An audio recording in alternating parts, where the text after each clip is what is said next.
So the exercise questions are on Blackboard. You may take a look and we may start the discussion 10 minutes later.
So I think we can start now.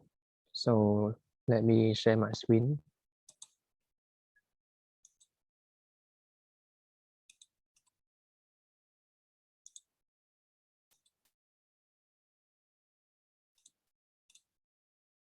So can you see the screen?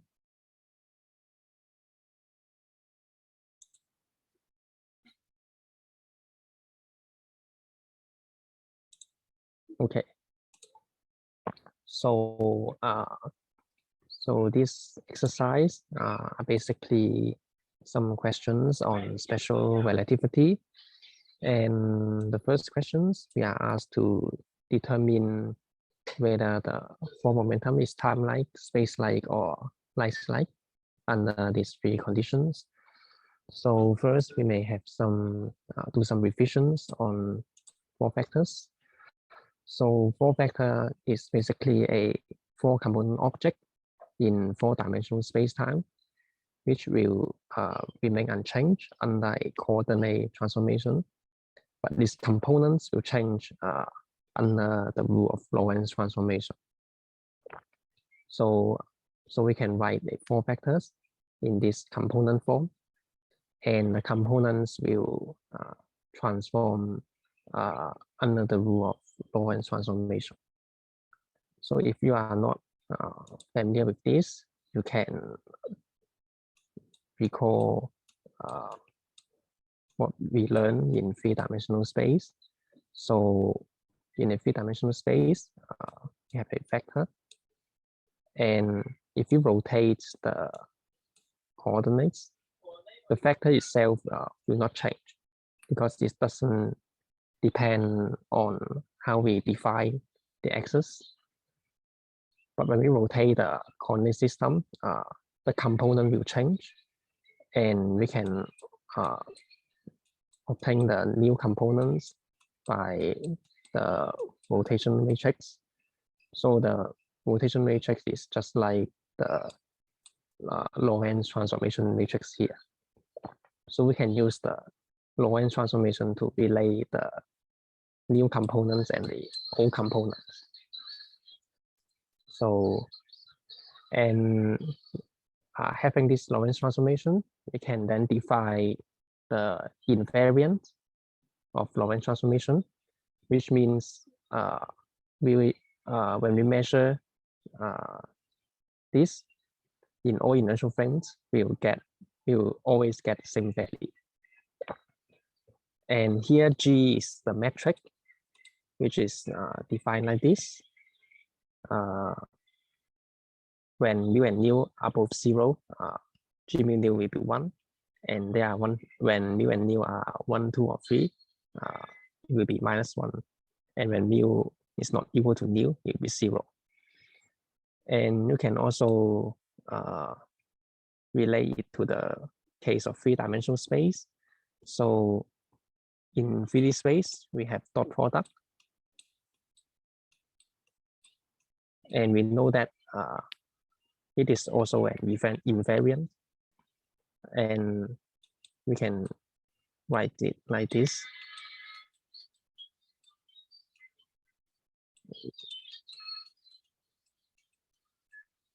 So you can see that they are very similar, except that we have four components here, and we replace the delta with the metric G.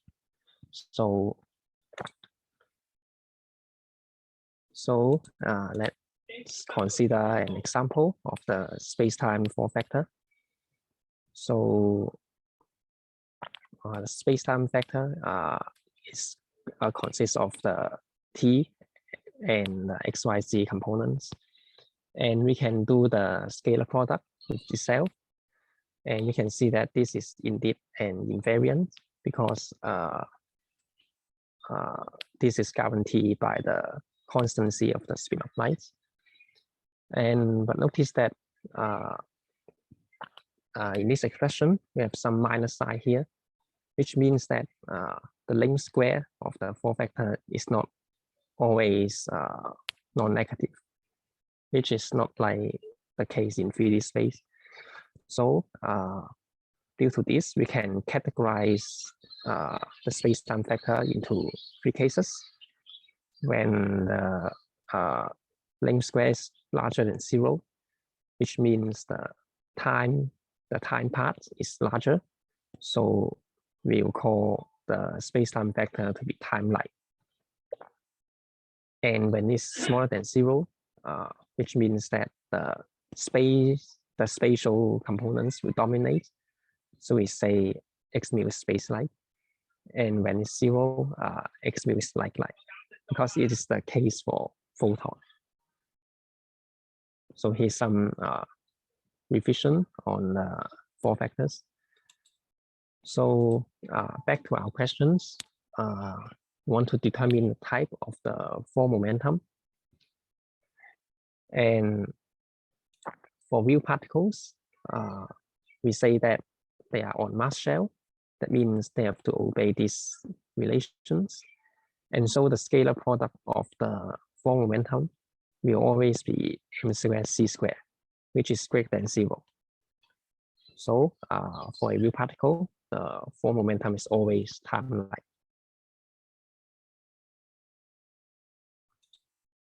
And for a massless particle, m is equal to 0, so p mu will be 0. So the 4 momentum is always like. And for a virtual particle, we say it is off mass shell, which means the right-hand side can take any value. And I want to make a remark here. In last week, in a slide, I write, for the right-hand side, I write it can be any non-negative value. And after checking, it's not the case. It can also be negative. So for virtual particles, the e square minus p square c square can be any value. So including the negative value. So so the p mu, the scalar product can be any value. So the p mu can be time-like, space-like, or light-like. So that's the first question.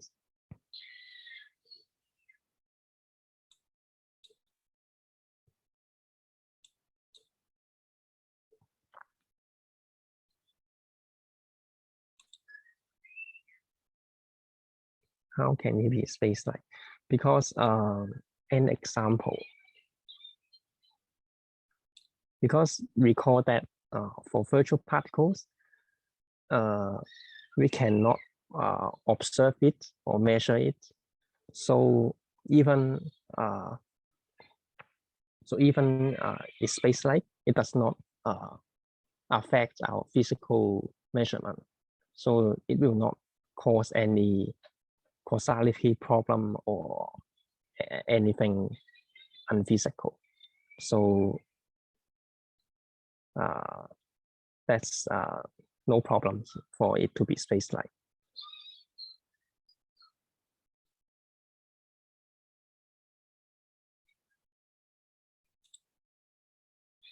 Okay.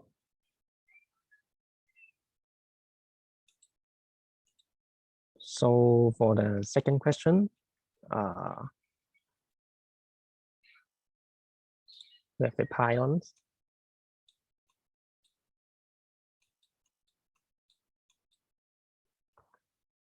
And it decays into a muon and neutrinos.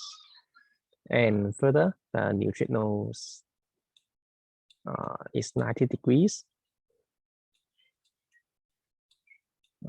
with the pions. And by momentum conservation, the muon direction must along this direction.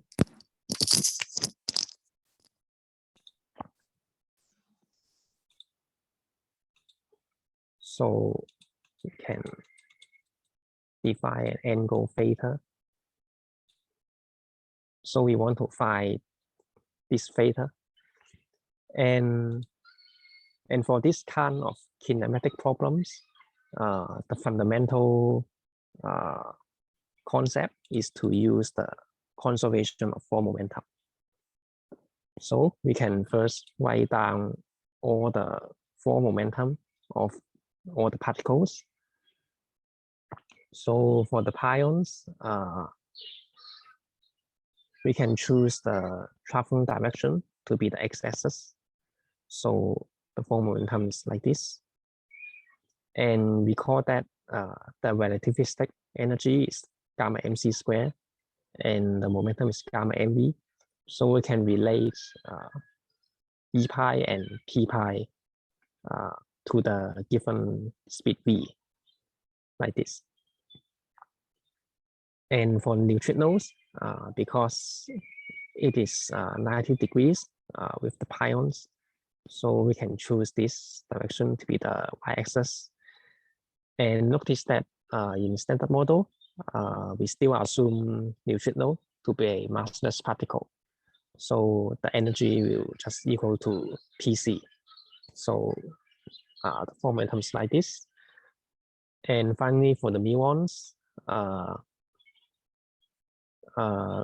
we let the momentum magnitude to be p mu, and so the x component will be p mu cosine beta, and the y component will be minus p mu sine beta. So next we will apply the conservation form momentum. So p pi will equal to p mu plus p mu. And usually the next step is to do some scalar products between the form momentum. And here, if we can observe that for p pi and p mu, if we do the scalar product, the momentum part will be 0. So we can first move p mu onto the left-hand side, and then we do the scalar product on both sides. So on left-hand side, it is p pi minus p mu dot p pi minus p mu, and in right-hand side is p mu dot p mu. And then we can use the fact that form momentum square is always m squared c squared, and the dot product between p pi and p mu is just multiplication of the zero component.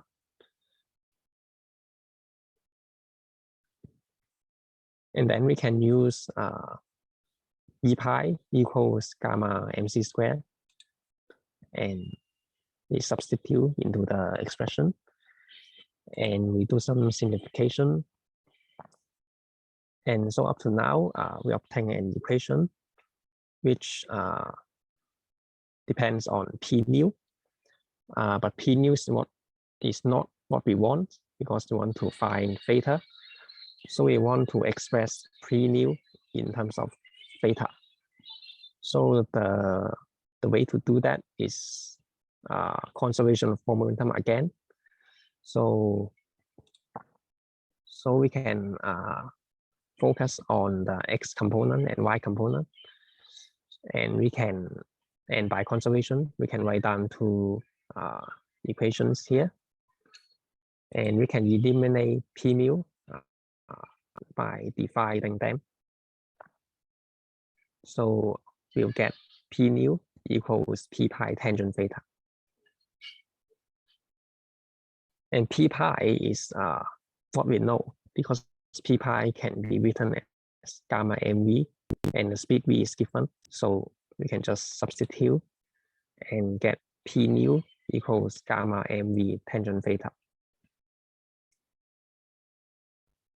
So now we can substitute back this p mu into this equation, and we get an equation which only depends on theta.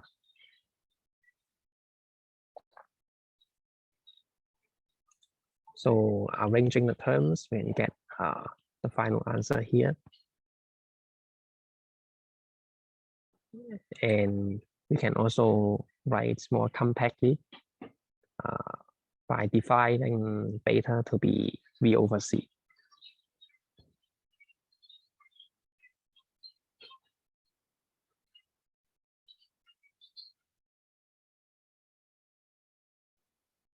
So it's just some algebra, and the fundamental principle is all conservation of form momentum.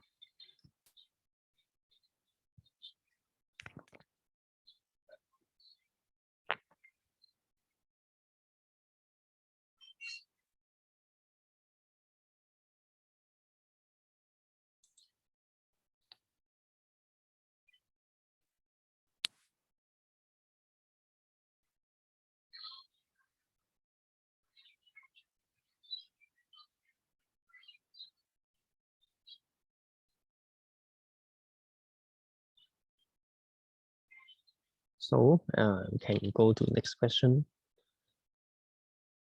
So for the last question, we are given a particle A, which is initially at rest, and it decays into two particles B and C. And we first want to find the energy of the outgoing particles. So once again, we'll use the conservation of form momentum. So for particle A, because it is at rest, so we only consider the rest energy. So the energy part will be just MAC, and the momentum will all be 0. And for B and C, we choose the direction to be the x-axis. And so the form momentum will be like this. And then we can apply the conservation form momentum, PA equals PB plus PC. And then we want to do some scalar product. And we find that for PA, we have 3 zeros here.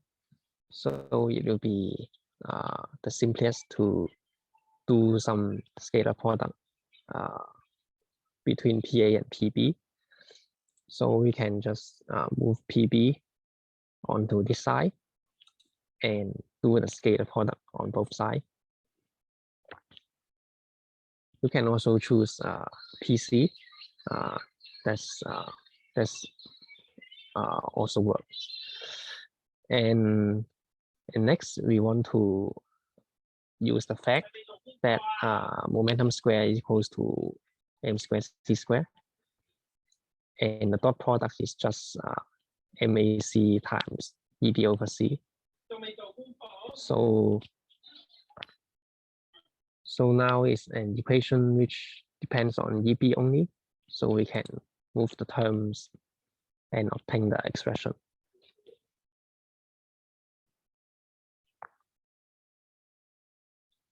And for EC, you can repeat the procedure here, or you can use conservation of energy to obtain the expression.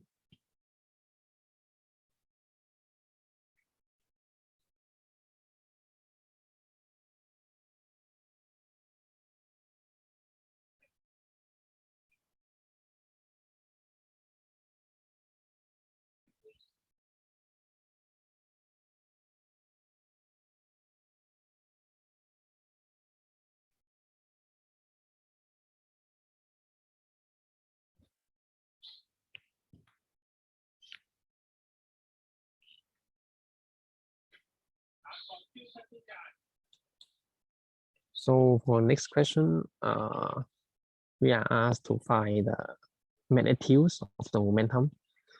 And a simple way to do that is to apply the energy momentum relation and to use the previous results. So we can just substitute these results into this relation. So can get this, and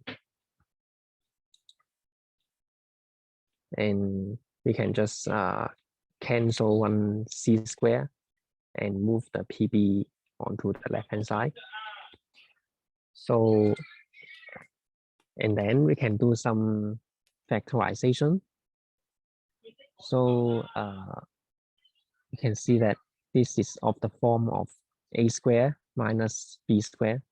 So we can first factorize it into a plus b times A minus B. And then in each bracket, you can see here we have MA square plus MB square plus 2MA MB. So we can be written into MA plus MB square. So once again, we have the difference of squares, so we can factorize it. So finally, we'll get the expression for PB.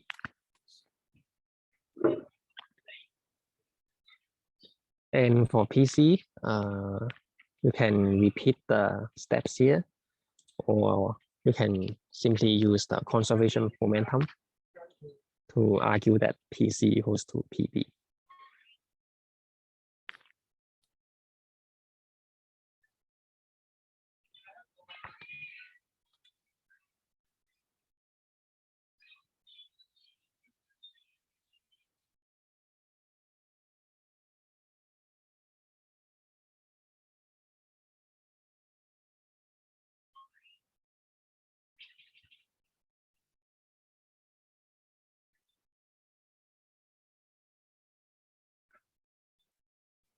And for part C, it said that when MA is equal to the sum of MB and MC, PB will become 0. And that's because in this case, the energy of particle A is just enough to produce the rest mass of the particles. So the outgoing particles will not have additional kinetic energy, so they will be at rest. And when MA is smaller than the sum, then this factor will become negative and PB will become imaginary, which is non-physical. And that's because in this case, the process is kinematically forbidden. So, so this process will not happen under this condition.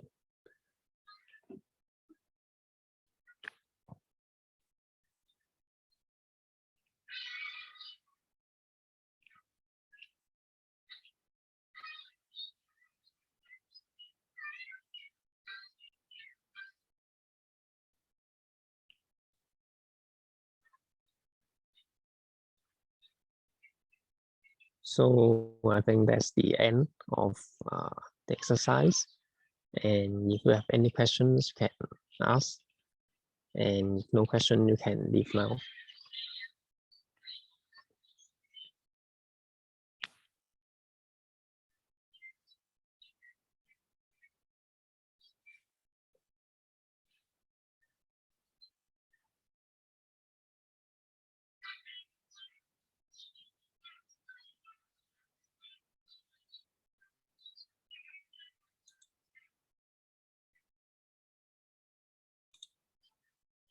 Okay, goodbye.